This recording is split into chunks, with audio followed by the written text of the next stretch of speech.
SDLC, System Development Life Cycle. Berikut ini adalah pembahasan mengenai proses dalam pengembangan basis data.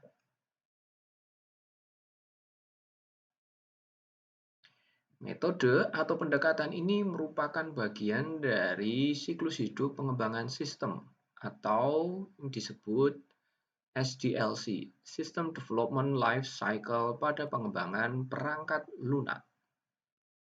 Pendekatan yang ditawarkan adalah top-down, sebuah pendekatan yang sistematik yang merupakan pengembangan basis data dari transformasi kebutuhan bisnis terhadap informasi menjadi database operasional. System Development Life Cycle memiliki langkah-langkah yang dimulai dari 1. Strategy and Analysis. Langkah ini adalah melakukan identifikasi atau studi dan analisa terhadap kebutuhan bisnis. Melakukan interview terhadap user dan manajer ataupun stakeholder yang terlibat untuk mendapatkan informasi yang dibutuhkan, mendapatkan misi dan visi perusahaan, proses bisnis, ya. Dan juga pada langkah ini diharapkan mampu mendapatkan harapan sistem di masa depan. Jadi sistem yang di masa depan itu harus mampu ditangkap setidaknya dalam jangka waktu yang cukup, ya. Kemudian apapun yang didapatkan dari proses naratif ini akan dihasilkan model konseptual dari sistem yang akan dibangun. Dari proses naratif, dari bentuk naratif, dokumentasi naratif menjadi representasi bentuk grafis. Nah, akhirnya menjadikan yang namanya ERD. ERD yang dihasilkan perlu dilakukan konfirmasi dan perbaikan atas model yang sudah di-draft.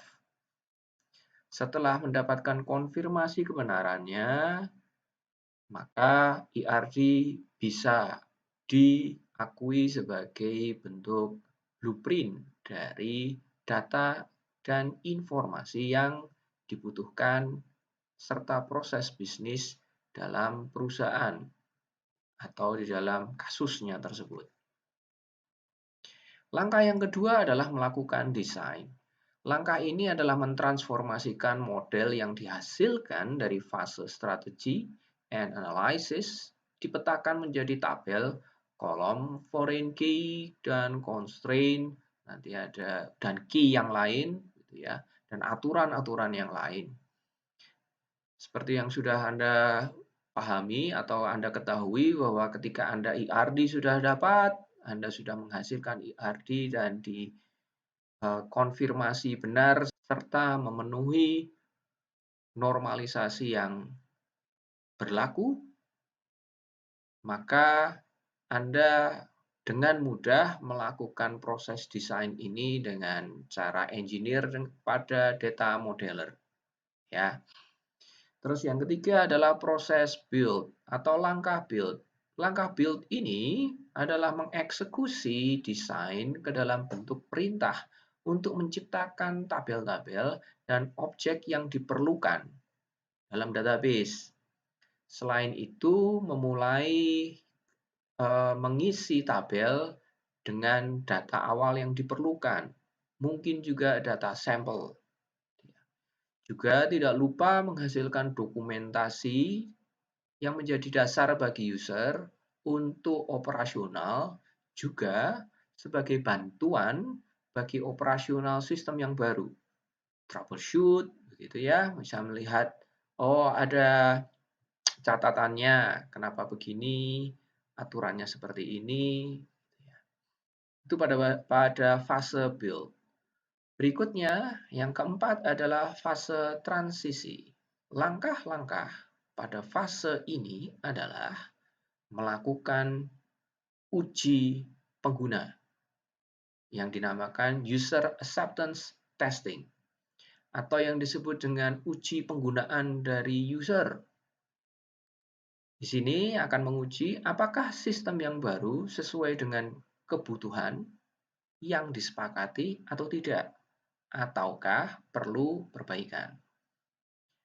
Berikutnya adalah melakukan konversi data. Pada fase transisi ini, data yang lama atau ada kalanya harus melakukan konversi dari data yang sudah ada, yang lama, baik itu database yang lama ataupun dalam bentuk tertulis, itu dikonversi, dipindahkan ke database yang baru. Istilah dipindahkan itu sebetulnya lakukan konversi. Data yang lama ya tentu saja tidak harus serta-merta dihapus, tidak. Nah, ada yang ditambahkan, kemungkinan data tersebut harus ditambahkan, ada yang perlu disesuaikan.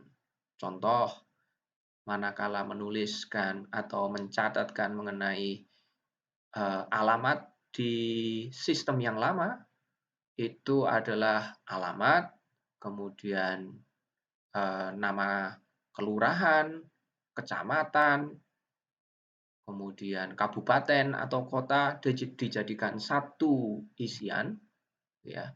Pada database yang baru bukan terpaksa, harus dipisahkan ke dalam masing-masing untuk kecamatannya sendiri, kabupaten atau kotanya sendiri, provinsinya sendiri, alamatnya sendiri. Itu contoh. Kemudian pada fase transisi ini ada yang disebut juga sebagai fase transisi sungguhan. Maksudnya fase transisi ini adalah proses perpindahan. Perpindahan dari sistem yang lama beralih ke sistem yang baru. Fase atau proses perpindahan ini bisa dipilih, dilakukan secara paralel. Kenapa diajukan model paralel? Karena pada model paralel, transisi atau perpindahan secara paralel ini, kedua sistem, baik sistem yang lama maupun sistem yang baru, itu berjalan pada saat yang sama, berjalan beriringan. Dengan model seperti ini, berjalan beriringan, maka akan memberikan kesempatan bagi user, bagi klien, demikian juga bagi developer, itu untuk melakukan perpindahan. Bagi user, diberikan kesempatan untuk berlatih, mempersiapkan perpindahan dari sistem yang lama ke sistem yang baru. Di sini juga memberikan kesempatan juga menguji sistem yang baru. Apakah memiliki hasil yang sama atau hasil yang lebih baik atau ada kesalahan. Kalau ada kesalahan berarti lakukan penyesuaian, lakukan modifikasi. Apakah sesuai dengan harapan? Ya. Fase yang kelima adalah fase production. Fase production ini adalah fase yang terakhir di mana fase ini developer itu menyerahkan kepada user. Memberlakukan sistem yang baru itu menjadi operasional real atau sesungguhnya. Di samping itu, pada fase ini, developer melakukan atau mungkin bukan hanya developer ya, tetapi juga user atau manager melakukan monitoring. Monitoring atas sistem yang berjalan. Jika Anda perhatikan, pada kelima fase tersebut digambarkan di bagian sebelah kiri, ini Anda bisa lihat adanya dokumentasi. Artinya bahwa dokumentasi tersebut akan berlaku pada tiap fase. Pada siklus tersebut perlu adanya dokumentasi. Sehingga yang namanya dokumentasi harus dilakukan pada tiap fase. Jadi dokumentasi itu penting.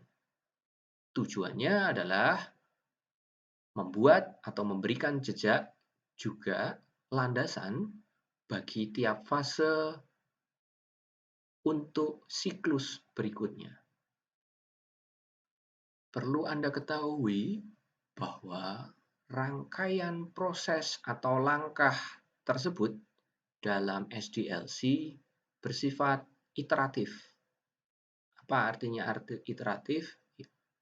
Iteratif ini berarti siklus. Jadi akan berulang. Sama persis seperti yang ada di gambar. Demikian penjelasan mengenai SDLC. Perlu Anda ingat bahwa ketika Anda membangun sebuah sistem, maka lihatlah pada siklus pengembangan sistem ini, SDLC. Jadi, pasti ada fase strategy and analysis, design, build, transition, production, dan tidak lupa documentation. Demikian penjelasan SDLC. Terima kasih.